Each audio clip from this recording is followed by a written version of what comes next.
Each spring, under the cover of darkness and guarded by members of the Italian Coast Guard, 62-year-old Chiara Vigo slips on a white tunic, recites a prayer, and plunges headfirst into the crystalline sea off the tiny Sardinian island of Sant'Antioco. Using the moonlight to guide her, Vigo descends up to 15 meters below the surface to reach a series of secluded underwater coves and grassy lagoons that the women in her family have kept secret for the past 24 generations. Hey, it's Julia, and this is Going Places. On the show today, we learn about the story of the world's rarest silk with writer, editor, and now a book author, Eliot Stein. Eliot and I first got to know each other through our shared passion for the types of stories that reveal something about a place through the lens of tradition and unique cultural practices. Eliot has edited a few of my stories at BBC Travel, where he currently serves as the deputy editor, and where he started a column called Custom Made that highlights cultural custodians preserving vanishing customs. Eliot has recently completed a book inspired by this column that will be published this fall. Congratulations, Eliot. The book is called Custodians of Wonder: Ancient Customs, Profound Traditions, and the Lost People Keeping Them Alive. In this book, Eliot traveled to 10 countries on 5 continents to profile the lost people alive, maintaining a distinct cultural wonder. In this difficult time for many of us, this conversation has given me a sense of joy and lightness that I haven't felt in a while. Thank you, Eliot, for that, and I hope that our listeners will enjoy it. In this conversation, you're going to hear about our shared passion for telling stories about people preserving cultural traditions, like the last remaining sea silk seamstress in Sardinia and Japan's craft soy sauce brewer that still makes shoyu in a traditional way. We discuss what book writing process was like for Eliot and hear more about his upcoming book. We also talk about Eliot's passion of helping people not typically found on pages of travel magazines get published in BBC Travel, and why you shouldn't get into book writing business for money. If you want to learn more about Eliot and receive updates on his upcoming book, follow him on Instagram at eliot.stein, and we'll also link to his Instagram in the show notes. This episode and the entire season of the show is brought to you by Visit Jordan. Be sure to visit myjordanjourney.com to learn more about Jordan. That's myjordanjourney.com. All right, now let's get started with our conversation with Eliot. Hi, Eliot. Welcome to the show. I'm so excited to talk to you today. Yeah, thank you so much for having me. This is such a wonderful podcast, and it's always nice to talk to you again, Julia. Absolutely. Yeah, I look forward to meeting you again in New York when the show comes around in January. So let's get right into the story that I'm so excited to discuss. So the story we're about to hear is a story for BBC Travel's custom-made column, which you've actually started at the publication, and it's called "The Last Surviving Sea Silk Seamstress." It had so many beautiful threads. I found, it was talking about a rare tradition. It was also exploring a dedication to one's craft. It was talking about love for nature, even about empowering women, and an intrigue, right? Will this tradition continue? And I also love the quote you had in there from Chiara, who is the main character in the story: "The women of the world are not for sale." Oh my God. When I read that, I was like, yeah, yes, that is so beautiful. So, may I ask you, please, to read an excerpt from the story for us to get us started, and then we'll discuss it a bit. Sure, I'd be happy to. This is new for me, so I hope I do it justice. Okay. Each spring, under the cover of darkness and guarded by members of the Italian Coast Guard, 62-year-old Chiara Vigo slips on a white tunic, recites a prayer, and plunges headfirst into the crystalline sea off the tiny Sardinian island of Sant'Antioco. Using the moonlight to guide her, Vigo descends up to 15 meters below the surface to reach a series of secluded underwater coves and grassy lagoons that the women in her family have kept secret for the past 24 generations. She then uses a tiny scalpel to carefully trim the razor-thin fibers going from the tips of a highly endangered Mediterranean clam known as the noble pin shell, or pinna nobilis. It takes about 100 dives to harvest 30 grams of usable strands, which form when the mollusk's secreted saliva comes into contact with salt water and solidifies into keratin. Only then is Vigo ready to begin cleaning, spinning, and weaving the delicate threads. Known as byssus, or sea silk, it's one of the rarest and most coveted materials in the world. Today, Vigo is believed to be the last person on Earth who knows how to harvest, dye, and embroider sea silk into elaborate patterns that glisten like gold in the sunlight. Oh, that is so beautiful. Such beautiful words as well. I also appreciated the craftsmanship of the story and the choice of words. And for our listeners, we're going to link to the story in the show notes. So Eliot just set us up with the opening of the story, but there is a lot more to it. So definitely go check it out and read it. What do you love about this story? I love Kiara. I love the tradition. When you find a story like this, it's not about the writer. The writer's job here is to be invisible. It's all about highlighting the person, the tradition, the craft, and how it has shaped the place in some way. Mm, And that's kind of what I live for, is to tell these stories and to maybe amplify these voices that a lot of the world wouldn't know. And mm, to be honest, a lot of Sardinia doesn't know about it. A mm, lot of Italy doesn't know about it. It's this tiny community on an island off of an island. That's the last place that was known to carry on this tradition. mm, And I just love being able to introduce readers to Chiara, who's such a powerful, sort of mystical woman who almost exists from another time. And mm, it's sort of getting to meet her is like watching a secret. mm. You see these things unfold in front of you with kind of her deftly weaving at the loom and threading these fibers, and it's sort of just gives me shivers even thinking about it. I could not imagine the process, how intricate and microscopic almost it is, because in a couple of places in the story, you mentioned several times that she uses her fingernails to weave a thread. Like, just imagining how delicate that process is just incredible. Um, right? It's incredibly time consuming. I mean, we get into this in the article, but Hmm. it takes months and months, and in many cases years, to create these patterns. But the actual, you get a piece of byssus, which sort of looks like a clump of hair, but Hmm. to extract the actual part that you're able to use on the pattern, that itself takes months.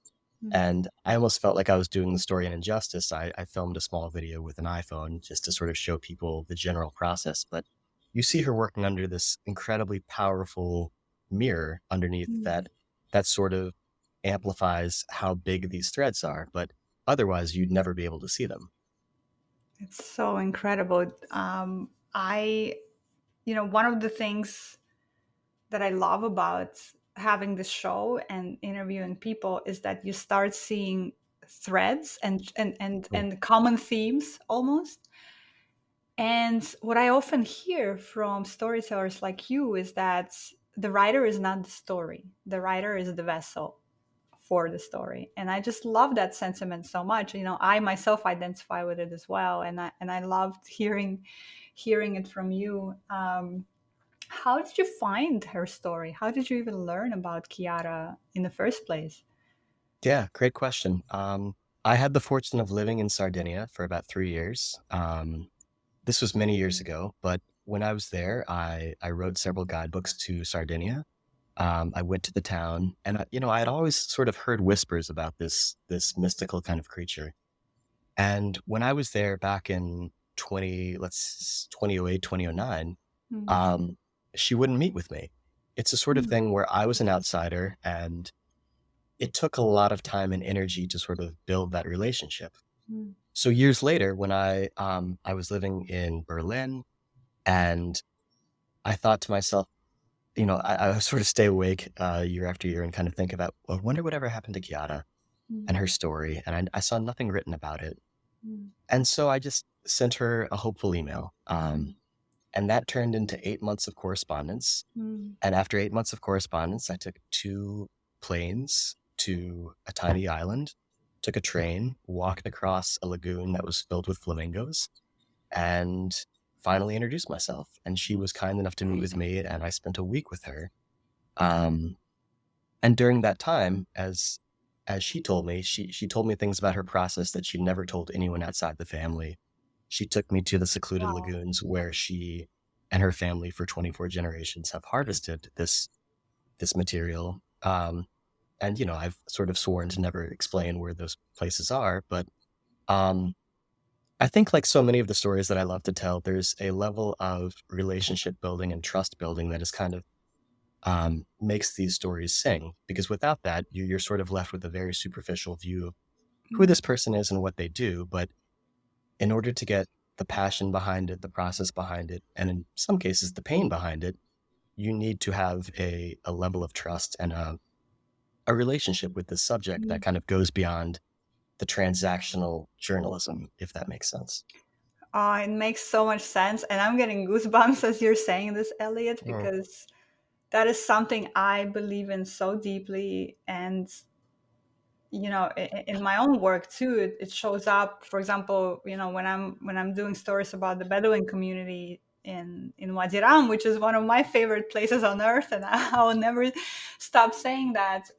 It's the same, right? It's that idea of really developing relationships with. It took me years to build that relationships with those people, when eventually I did one of my first stories, about this community.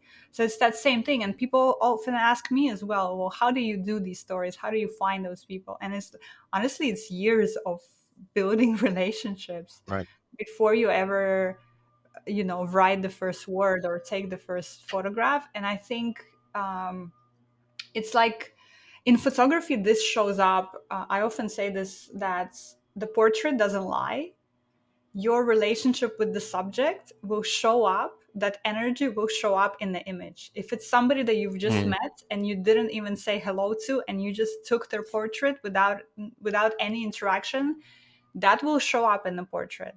If the person you've photographed is someone that you know on some more intimate level, that will show up in the portrait as well. And I think what this is what you're alluding to too here with your story, that level of knowing somebody, of having that connection, it shows up. And that's why this story is so beautiful and so intricate, and there's so many layers to it. It's because you had that relationship with her. You've been talking to her for 8 months before you ever came to her island.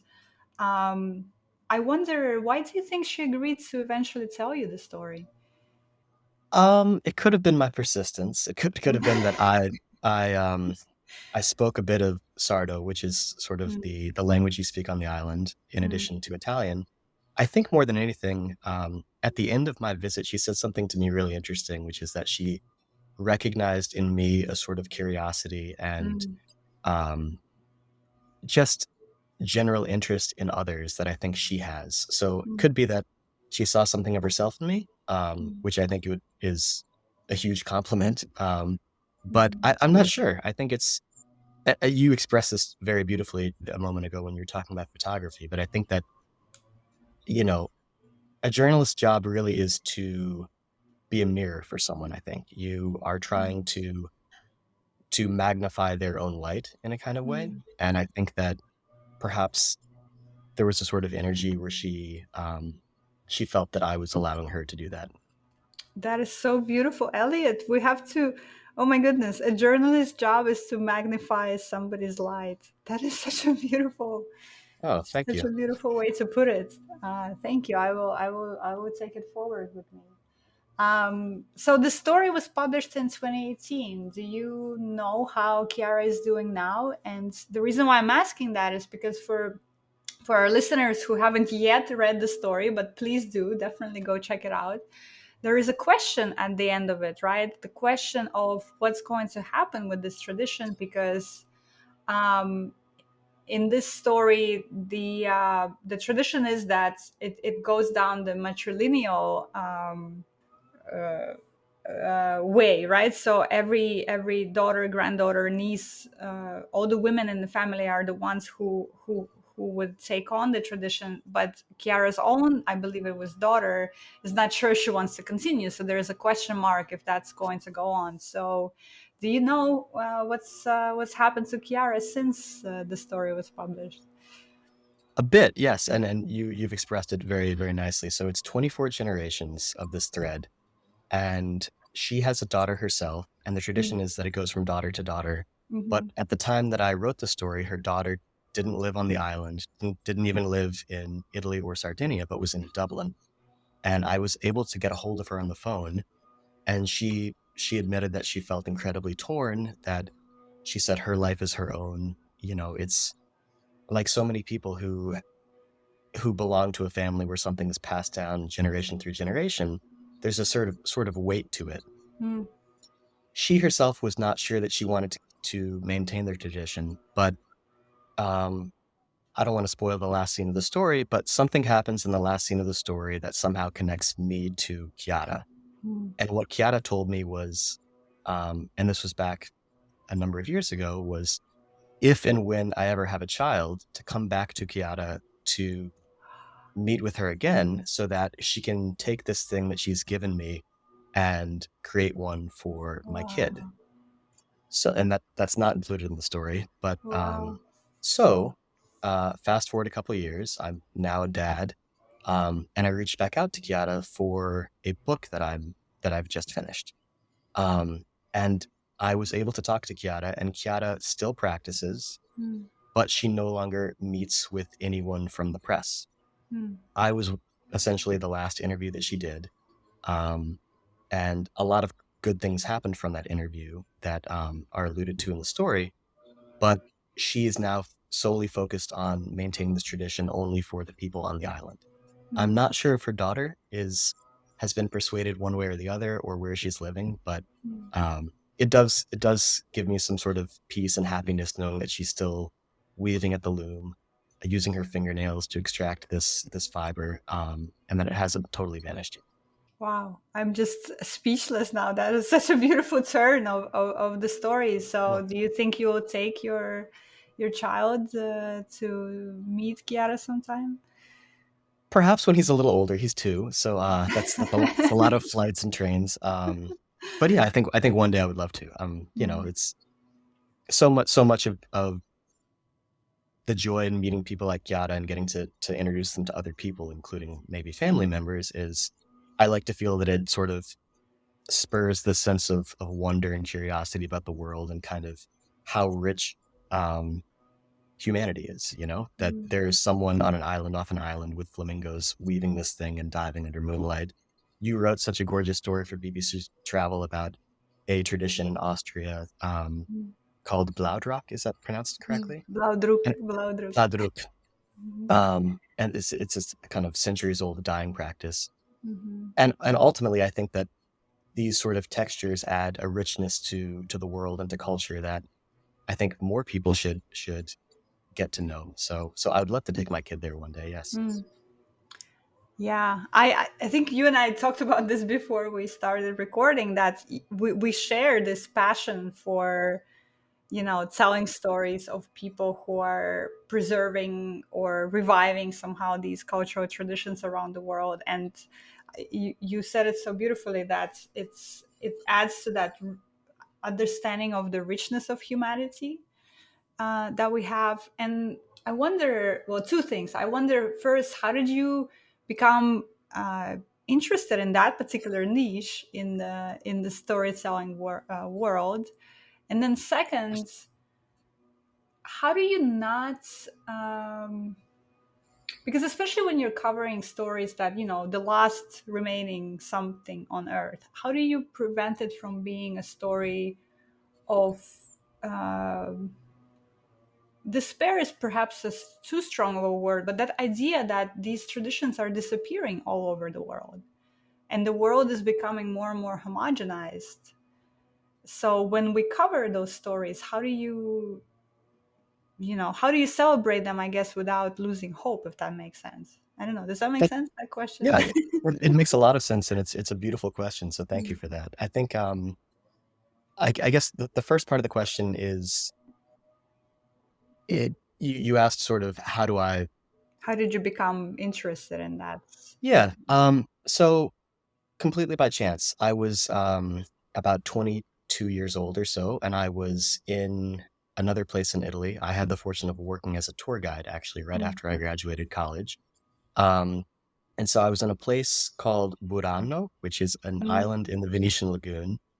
And I happened to come across, it was a chance encounter, this incredibly sweet woman who was 90 years old and could no longer see. And she brought me inside her home and showed me the different sorts of um, creations that she had made that were hanging on her wall. I had mm, never seen anything like this, and it sort of looked like sea foam that was woven.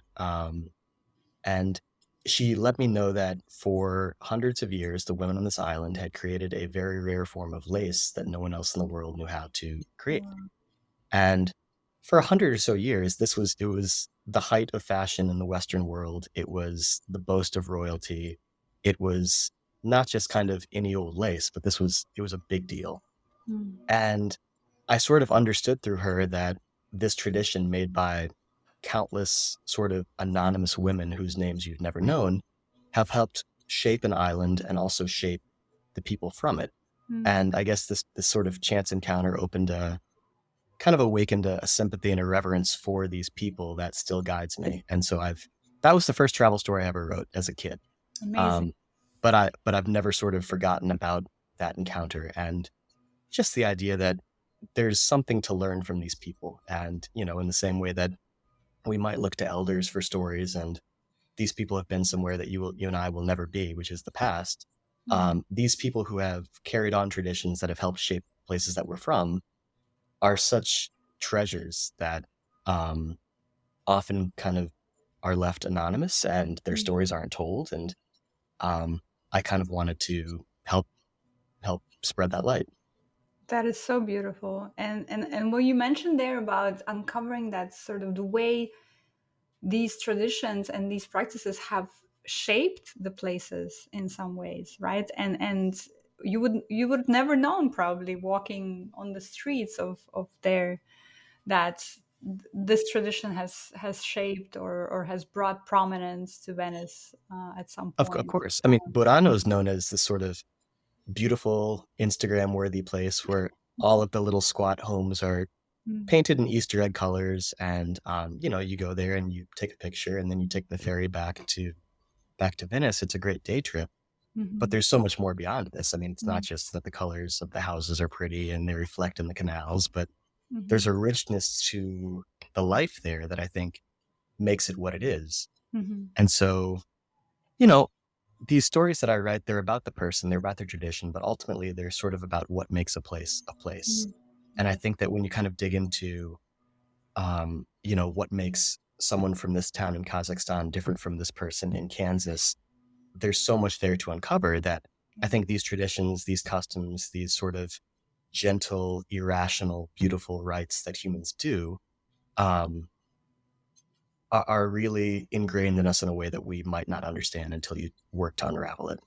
Yeah, that is so true. You know what's been guiding kind of my work is this phrase that I came up with at some point, a deeper understanding of people and places. And that's, I think, what you're kind of alluding to as well, right? Is yeah, that's why we got into this in the first place. I I Absolutely. resonate with that a lot. I resonate with that a lot. So coming back to then the second part of that question, because that's something that I grapple with a lot too, right? Like there are so many things around the world that are disappearing, and you know, how do you report on that, or how do you tell that story without, or maybe there needs to be the gloom, that maybe gloom needs to be part of it. I don't know what how do you think about that? I think very similar to you. I mean, we have this sort of sea of sameness, right? So you have, Mm, people in the far reaches of Mali and Manhattan who are all on TikTok, and there's a certain uniformity mm, to life in an ever connected world that I think is it's it's beneficial, it's progress in a lot of ways, but it's also sort of deteriorating the things that make certain places unique. So Mm, I think about it less in a doom and gloom sort of way, but more about it in a, um, so much of our time is spent looking forward, mm, but just sort of maybe pleading with readers to take a moment to pause and reflect where we came from and how these things sort of made us who we are. So, um, yeah, there's a certain sadness to the fact that these things are disappearing, but at the same time, that's inevitable. That's mm. culture, right? I mean, Yeah, culture is an ever shifting force.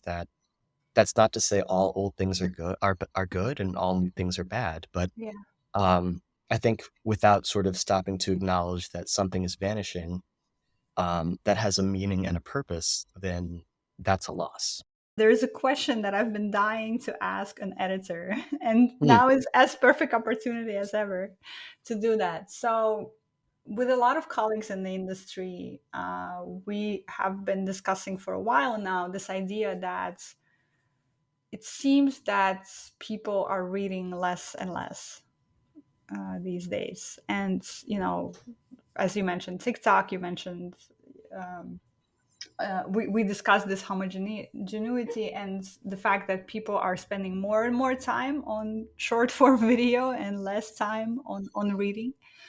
I wonder, as somebody who's currently serving as the deputy editor at BBC Travel, do you see those trends on a large scale, or how do you think about them? Perhaps at BBC, or perhaps as it relates to your own work. Because sometimes I wonder, we spend so much time developing these stories. It takes months and years sometimes to pursue something. And then you put a story out and then you wonder, well, does anybody even read it? you Yeah, know? that's a great question. I guess the way that I look at it is people will read it or they won't read it, Mm, but you're going to do what you're going to do, right? I mean, I mm, think when you come across a story like Chiara or yours in Austria, you're going to give it the attention and care that it yeah. deserves. And if someone reads it, great. And if they read half of it, okay. But you're not going to not report that story and Hmm. give it the space that it deserves just because someone might be scrolling on their phone on the subway. Hmm. Um, and I'm really actually optimistic. BBC Travel's sort of average time spent on a story is really high, Oh, and I love to hear um, that. it's really high. And without mentioning specifics, tons and tons of people are reading these stories. I mean, people Hmm. all over the world, and Hmm. Hmm. perhaps that's one of the benefits to an international brand like BBC. But I think a lot more people read these stories and read them through than a lot of people might realize. So that gives me a lot of hope that we haven't forgotten totally how to read longer form narratives, and that there's still people around the world who care about them. See, that's why you're the great person to ask this question, because I wouldn't have that context, and that's And I hope that trend is similar across other sites too. But mhm. it's if you take a look under the hood, it's actually really promising. Okay. I love that. I love that. Thank you. That gives Yeah. me hope. That gives me hope. And then also, that's when it also becomes this interesting discussion about multimedia work, where you have and I try to do this at least a little bit in how I approach stories. Like you have the article, you write it, it's out now on, let's say, BBC Travel, and then you also do the Instagram post for it and maybe a reel, and you try to like put it into as many formats as you can, so that it reaches people in all kinds of different ways, wherever they're at, right? Or even the podcast too, because some of the stories that I've done, I've read them out loud on the podcast, so that's another way to reach somebody. So in that sense, the realization I recently came to, and I was telling you before we start recording that I'm learning filmmaking and video now. I realized, actually, because I've been so tied to my identity as a writer and photographer, like this is who I am, like that's all I am. And recently I realized, no, actually you're a storyteller. That's first, and then how you tell that story, that can change, and that's okay. But before I was very tied to, no, you have to write these stories, that's what you do. So it's an interesting shift that I'm kind of going through right now. Yeah, it's storytelling is storytelling, right? And without putting her on the spot, one of our colleagues at the BBC that I am friends with and sit next to, um, her native language isn't English. Mm, So when she first came over to the US, I think she was self-conscious enough about her language ability that she mhm, naturally gravitated toward video journalism. mm, Though her father was a journalist, her passion is writing. So she said, I'm going to become a journalist just because I'm not confident enough in my writing that I think I can do this. But mhm, over the years, she's written more and more and more, and you see sort of a connecting line between her video journalism work and her narrated stories that I think mm, is so beautiful. A mm. sort of voice and essence that comes across regardless of medium. And so Interesting. another way of looking at it for you is it's just another notch in your tool belt, right? Like you could tell stories in any different way, and it's a Yulia story. It comes through in a certain way, and it's just another way of doing it. So Yeah. I think if anything, more people should probably try and branch out in the way that you are expanding and honing your craft. And I could certainly take a lot of lessons from you in that. Likewise, likewise, Elliot. I always say that working with editors on editing the story is actually one of my favorite parts of the process, because inevitably, most of the time, the story becomes so much better, and I just appreciate that so much, because it's an interesting conversation too. That when you spend so much time on creating the story, it's almost like you become too close to it, and you might not see some gaps or some things there that are obvious to someone else who hasn't spent so much time on it. And so I've loved every time that we've worked together. I really loved it because I see how, and I learn from that too, right? As a storyteller, I learn how you're making, through the editing process, you're making the story so much better as well. So I really enjoy That's really that. nice to hear. It's there were so many years that I was a freelance journalist before I Mm, became in-house at BBC, but I think you and I share that sentiment together. There's nothing more frustrating than working on a story, submitting it, and then sort of one day seeing it online and an editor has essentially copy and pasted it and published it. yeah. Um, One of the most enjoyable parts to me as a freelance writer was always getting feedback and Mm, always working with an editor, bouncing questions around, improving it.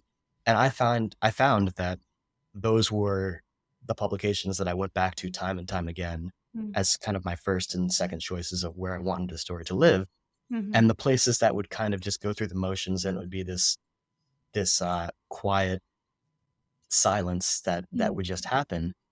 I I sort you question like, well, what's the process here? What are we yeah, doing? Isn't this kind of the whole job? And right. so yeah, I very much identify with that, and I try to certainly remember that with every story that I write now on the other side of it.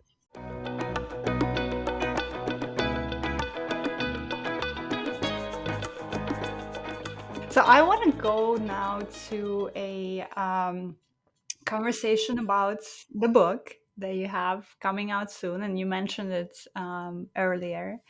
So next year, next fall, you have a book coming out called "Custodians of Wonder: Ancient Customs, Profound Traditions, and the Lost People Keeping Them Alive."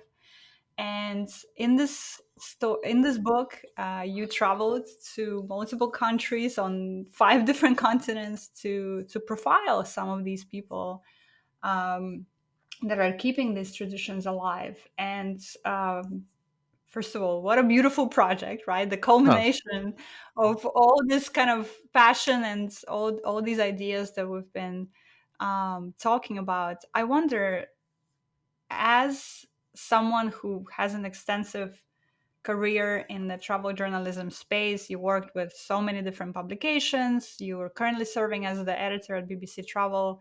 How do you think that has prepared you for a project like writing a book?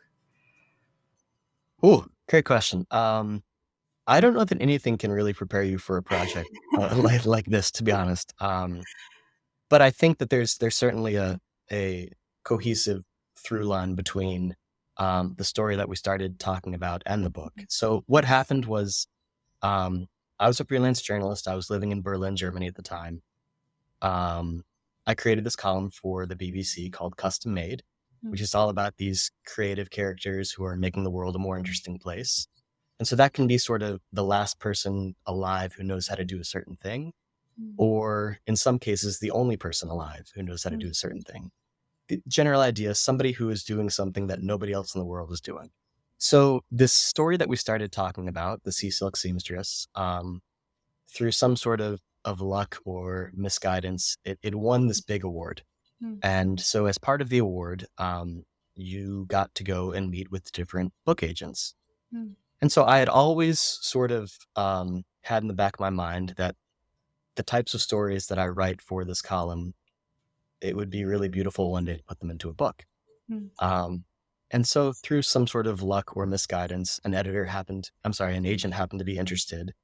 Um, and I was struggling with the proposal, and my better half said, "Why don't you call it this?" And within about 48 hours, I wrote a 50-page proposal and sent it out.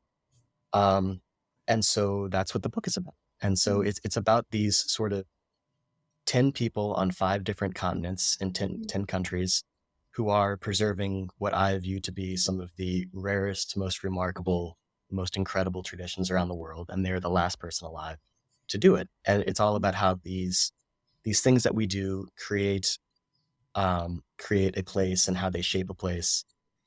And so that's kind of the general idea of it. And it was a complete labor of love, mm, an intensely hard and difficult thing to manage in the middle of a pandemic and when you have a newborn baby.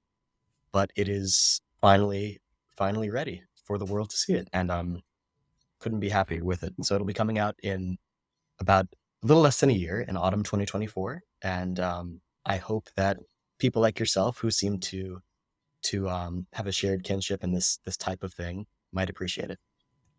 Yes, absolutely. I can't wait to see it, and I can resonate or relate so much to this because I get this feeling every time I see a story of mine out there in the world, right? It's like this almost like childlike, oh, my words are out here, like here they are. And so if I extrapolate that to a project like a book and to imagine the awe probably and incredulousness that you feel when you're like, this is my baby and it's out now or it's going to be out soon, it must be such an interesting feeling to experience. It is, and the reason that I say there's nothing that can really prepare you for this, Mm, I've written guidebooks before, but I've never written a full length sort of narrative book. mhm, So this is the mhm, first one I've done, and much to my employer's chagrin, I love the process of it. I completely I adore writing books, and mm, you might connect with this based on what you've told me about sort of pursuing more longer form kind of storytelling and mhm, and film. But it sort of takes the traditional 1,200 word or 2,000 or 3,000 word stories that we tend to write, and you don't have the constraints on it anymore. mm, So this book is 10 different chapters. Each chapter is about roughly 10,000 words. mm, And as a journalist, it really allows you to dig into a subject and a history that I think was my favorite part of the process by far. And it's just, you learn something that excites you, and you get to tell these stories in a much mm. more rich, more nuanced way than you can in any online publication. Yeah, absolutely. Oh, you're reigniting my own aspirations because I've always had aspirations to write a book, but I You should. haven't. Well, I've got some ideas on what, but I think I need more. They need to burn a little bit more in the oven, if that makes sense. You know. Yeah, the thing that I quickly found is that unless you're intensely passionate about this project, you Mm, shouldn't do it. You should not write a book unless you're very committed to it. mm, It's a labor of love, right? I mean, and it's this was something that I happen to be very passionate about, and I have a incredibly patient partner who sort of allowed me to travel around the world to do this while we had a young kid. But it's sort of a once in a lifetime opportunity that I think um, I was able to do. mhm, mhm. So you mentioned this a couple of times, but what were then some of the challenges, or what did you find to be particularly hard Well, in there's writing? I guess the way that, so they're 10 stories. And the way that I sort of mapped it out, you obviously want some sort of geographical diversity. You want thematic diversity. Um, I happen to keep an actual Rolodex of dying traditions. I can tell you hundreds and hundreds of them. There's one gramophone repair left in downtown Istanbul. There's one neon sign repair here in Manhattan, here in New York City. I think the first challenge is you identify what are the stories that are worth telling. And to me, in a world of dying traditions where culture is this ever shifting thing, it's the story that really, really speaks to a place and speaks to a place's history and how it has impacted a place Mm, that are the ones that rise to the top. So that's the first challenge. Then the challenge is, of these 10 stories, given the window that you have to do it, how do you logistically do that? mm, And how do you do that in a pandemic?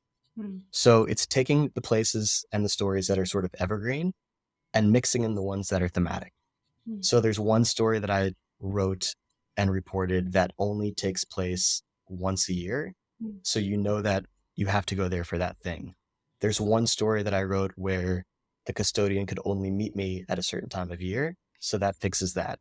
mhm, And then it's just with sort of all of the travel restrictions that were happening in this time of uncertainty that you sort of mix in, how can I logistically do this? mm, So there's one place in the book where I stayed in a COVID hotel in the last place on earth that still had sort of a zero COVID policy. And, mm, it's, I think it adds a richness to the story, but that's the kind of challenges that I think you don't always prepare for, or mm, a place that all of a sudden decides to close its borders, or a story that was supposed to be in the book that we couldn't make happen because of ongoing civil war. So there's a lot of challenges, both logistically and sort of journalistically, that in the same way that it took 8 months to meet Chiara, it takes months of sort of behind the scenes legwork to make each story here happen just from a mhm, on the ground point.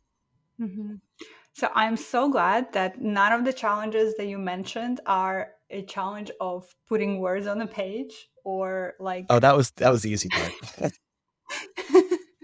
I'm glad to hear that because for me I think that also scares me, just the sheer scale of the project, but to your point, I think if you're truly passionate about the topic or the subject matter and you have so many stories that almost becomes the opposite, right? How do you really hone in on the ones because you only can tell 10 out of the hundreds and hundreds that you have. So that is inspiring for me. That is encouraging. That's exactly right. And Mm, I had never written anything 10,000 words long before. mm, We just don't get the luxury, as you know, of having that kind of space at BBC, New York Times, wherever. Um, so my agent suggested, why don't you make them about this long? mm. And I was both excited about that, but also, a little terrorized. What does Yes, 10,000 words look like? What does the yes, narrative arc look like? exactly. Uh, can I write this much about a certain history of a certain thing? Mhm, And I think, as I'm sure you and so many other journalists have probably experienced, once you really get into the research of something, it's all about honing back. It's all about mm, focusing on what are the details that matter. And you end up with so much left on the floor of yeah, all the things that couldn't fit into 10,000 words. And it's yeah. very similar to all the traditions that couldn't fit into this book. But um, yeah, you just kind of reminded of how rich the world is, and how rich these traditions are when you really sink your teeth Mm. into them. Oh, that's so beautiful. I can't wait to see the final product, especially now knowing a little bit of the backstory of it. So can you share some of the stories? I can't do too many specifics, but what I can say is that so of the custom made column, which is Mm, online, mhm, there are 10 stories in this book. Six of them are totally new, and mm, four of them are expanded versions and of some of my favorite ones. mhm, Um, so what I found, I sort of thought that that would be the biggest challenge. How do you make a story that has been told before new? mm, mm, But there are so many different sides to a lot of the stories that I've reported that a lot of people seem to resonate with, that I think they will sort of be just overjoyed to I hope to see in a different context and a mm, different light. so many different details that can't fit into a BBC story. So it's 10 countries, 5 continents, and some of these traditions are thousands of years old. Mm. Some of them are 200 years old, but they connect everywhere from rural Guinea to the frigid reaches of Scandinavia to Cuba, to a mangrove forest in India, and places that I've always dreamed of going, but maybe I've never had the chance to. So, Wow. That is very exciting. I'm very excited about this book. Um, do you have one piece of advice to somebody who is perhaps interested in writing a book or pursuing a big creative project like that? Like, what would you say to them if you had one thing that you could share with someone? ooh, great question. I don't know that I'm the best person to address that because I think, who am I to speak on someone else's creative process? But I think the one thing that connects a lot of people who have done similar things, it has to be something you're passionate about, right? Mm. So, um, no first time author gets rich out of the gate, or I don't want to glamorize this in a way that is not true, and any journalist knows this, but it's a lot of sweat. It's a lot of day on day in sort of a quarantine hotel. There's no glamour in that. Mhm. And I think when you're leaving behind, a family, and especially when you have a young kid, there you have to really want to do this and be invested in it in a way that I think that is the reward for you. So Mm. I guess that's a long-winded way of saying, don't do this for money. Don't do this for any sort of personal notoriety. Do it because it's something you love. Do it because we only have so much time on this planet, and it's something that is meaningful to you. Oh, I love that. I love that. It resonates a lot. Yeah, we definitely we're not in this business for making money or getting rich. That's not. Oh, of course, yeah. But this idea of, sometimes I feel like it's like welling up here and it needs to come out. And that's, I think, right, when you have that impulse, that's something that you've been working on or thinking about or researching, and it's like welled up in here and it needs to come out. That's when you probably know that, okay, this is a project worth Yeah. going It's up. it's giving birth, right? It's Mm. it's introducing something into the world that you hope is resonates with people on some level, and that if you think it's beautiful, then do everything you can to get it out there. Mhm. I happen to be really, really lucky to have an agent who believed in it and was unwaveringly encouraging and patient. Because I had a lot of naive questions about how this process works, and um, so that was a huge benefit to me. Mm.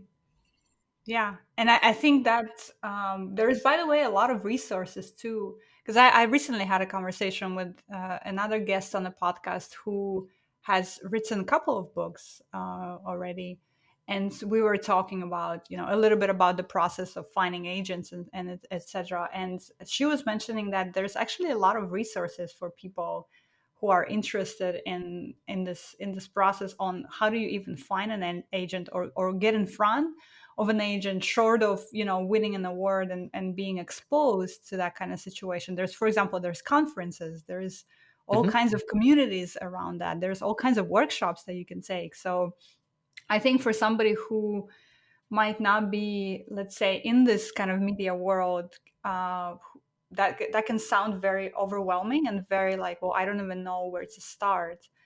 I just want to say, don't get discouraged, because there are a lot of resources online. Even if you start Googling, how do I find an agent? There's tons and tons of ways to get into this. But I think the first step is what you said, Elliot, actually, which is important, is that passion, that welling up of wanting to say something, and then knowing that you're doing this because you need to do this, not because you want to make money or become famous or whatever. Yeah, That's yeah, important. that's exactly right. And Mhm. book publishing is an entirely different world for me. My Mm. my career is in sort of online travel journalism. Mhm. So it was wonderful for me to sort of be a novice in this, and learn as I go. But you're exactly right. And this was sort of a blessing that kind of came to me. But the conference that I took part in is called the Writers. It's Writers Digest I think they have an annual conference. That's what she And mentioned too. That's the one that she mentioned, the other guest that I had. Oh my goodness. Okay. so that's the one. And the way that I sort of understand it is it's a maybe once a year event that I think generally takes place here in New York, where Mhm. I think anyone can sort of sign up. And Mm, it's kind of like speed dating. So you have an idea for a book, whether it's a mhm, memoir, a travel journalism odyssey, whatever, and you have about a minute and a half, and you sort of speed pitch it to different agents. mhm, Um, and it's your elevator pitch. And so that's, you know, I think by winning this award, I think what I was able to do is they gave you a pass to attend this thing, and then the mhm. rest is up to you. So I kind of quickly wrote down like, Gotcha. here's what the idea is, and Mhm, but that's, you know, that's open to anyone. I don't want people to think that there's some sort of exclusive private property mhm. into this that only a select few can do. Anyone can go to this thing, and if Gotcha. nothing else, you can get feedback from an agent to help perhaps better shape your idea to go again Mhm. next year. I love that. I love that so much. As soon as we get off the call here, I will go research Writer's Digest because I also believe in serendipity and in science, Elliot. I really do. And so you're the second person now There who you tells go. me about Yeah, Writer's Digest. So it sounds that I need to look it up, and we'll share a link to it in the show notes as well, so our listeners can check it out as well. So I must ask you, and I hope you can actually tell this story. But a few of the images that you shared with us in preparation for the podcast, in one of them, you are standing next to a man wearing an apron in what looks like a big wooden vat. oh yes, And yes, both yes. of you are kind of holding your hands like this. So, can you share the story behind this photo? What's happening there? Sure. So I'll start by saying, Yuli, you were kind enough to ask me for photos, and it was such a nice reminder that I actually have almost no photos of myself.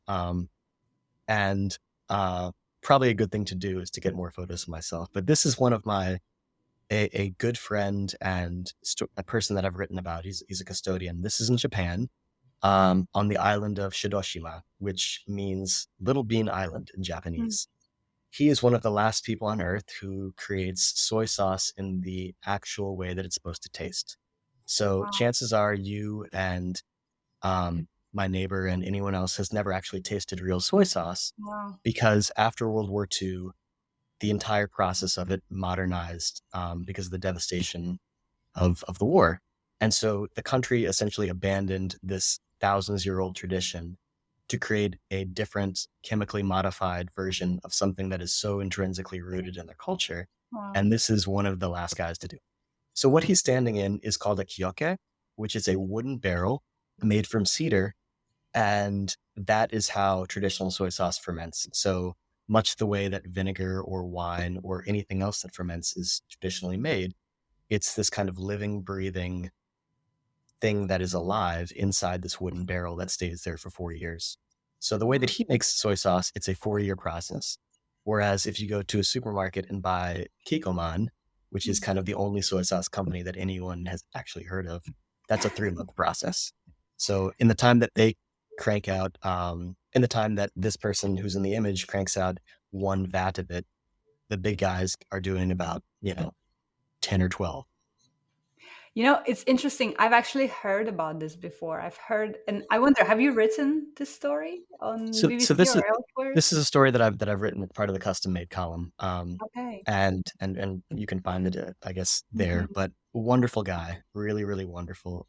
And so yeah, his family has done this for generations, and I guess one of the benefits of being on an island, which happens to be where a lot of my stories take place, you're sort of away Mm, from the modernization that sort of sweeps over other places, and you have mm. these vestiges and traditions that kind of linger on there. But yeah, he's a tremendous guy, and We'll also link. one of the younger custodians that I've written about. He's he's not ancient. He's not 80 years old. I'm not worried that he's going to pass tomorrow, but Mm, he's still kind of doing this all.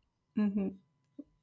I love that. We're going to link to this story as well, so you guys can check it out. But I have two questions. First, how does this soy sauce taste compared to the one that we're all used to? Wow. It's kind of like the difference between boxed wine and a really, really Mm, nice wine. So there's a mm, there's a level of kind of nuttiness of mm. richness to it, whereas anything that you might get from like a Chinese carryout or even at a restaurant is there's a thinness and a Mm, saltiness to it that is very one dimensional. mm. This tastes like you're drinking pure liquid umami, which is Wow. incredible. Yeah. I Oh my actually have goodness. some here in my home and bring it out for very, very special occasions, knowing that it might one day be gone. Well, that leads me to my second question, which is, can people find it somewhere, or do we need to travel Mhm. to that island to pick it up, or are there like specialty, perhaps retailers or importers that carry the traditional sauce? Actually, anyone can get it. He ships all over the world, and Amazing. interestingly, the U.S. is one of his biggest clients. The Okay. It's interesting. What happened is that people in Japan were sort of losing this tradition, but around the time the craft beer industry started taking off here in the US, he found that sort of craft soy found a resonance here in the US with customers that it wasn't in Japan. So yeah, Mm-hmm. you can it's called Yamaroku, Mm-hmm. Yamaroku. That's the name of the company, and he ships it all over. And when I was there, I mean, he's still involved in every bit of the process. He was Mm-hmm. shipping boxes to the US, and yeah, he would love to hear from you.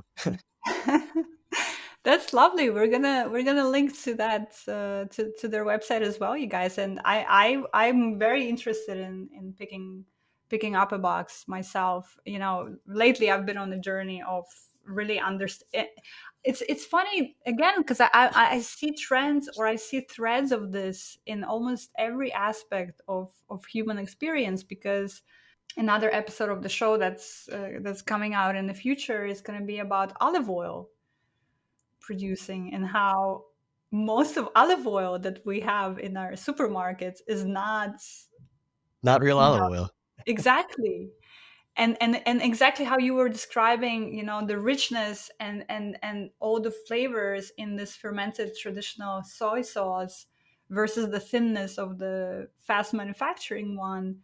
It's the same conversation that's in the olive oil world. And and yeah, it's just fascinating how much of that is happening all around the world. And but you only have to dig a little bit to find that, right? It's kind of interesting. So yeah, we'll definitely link to it, and I'll check out Yamaroko myself as well, and you guys should too. Wow, Elliot, it's such a pleasure talking to you. So many fascinating stories that you have up your sleeve. I love this. Oh, That's thank you. really beautiful. So, what are you most excited about in your life right now? Oh, well, I'm excited about this book. I think short of short of convincing my wife to marry me and being the dad to my kid, I'm probably the proudest of this of anything I've ever done. So I'm really excited about that. I'm excited to be back at BBC. I had a sabbatical for 9 months to write this, and I'm thrilled to be back editing stories. And I think from just sort of a month to month basis, I just love helping maybe younger writers or writers from places that don't typically get the coverage to take these ideas and really work with writers and help make them sing. So writers from places that might not necessarily be covered in the BBC any given month. I think that working with these people to get their story out and to make it as good as it can, that's one of my biggest passions as an editor. So Mm. thrilled to be back and doing that these days. Yeah, and you guys are actually one of the best examples of putting up directions and instructions online on how people can reach out to and what you're looking for. In fact, in my teaching role, I always showcase BBC guidelines, BBC travel pitching guidelines as one of the examples of that. Because for many years, actually, it's been the case that not a lot of publications had any guidelines to how to reach out to them, who to reach out to. It's just been such a black box, so to speak. And so I always thought that the BBC travel guidelines are an excellent example of that. You're very clear on kind of what kind of stories you're looking for, what kind of pitches and how to pitch you, etc., etc. So we're gonna link to the guidelines as well. I'm so glad you said that, because when I was a freelancer, I felt the same way. But Hmm. not only does that help us editors get the types of pitches that we want, but I think that is so important in the general travel journalism world of helping to democratize travel journalism. I think so often you have these publications that when you don't publicize that, it sort of continues this trend of travel journalism kind of being the private property of an Yeah, exclusive few who know an editor at a place, exactly. or who might have some sort of in with something. But that is so antithetical to what I think the idea of travel journalism should be. And I think that BBC Travel being very smart, much before my time, was smart enough to recognize this and to put up kind of explicit directions. And that's how we're able to tell these stories from rural Rwanda, written by a native Rwandan author, that might not get the kind of coverage that it would somewhere else.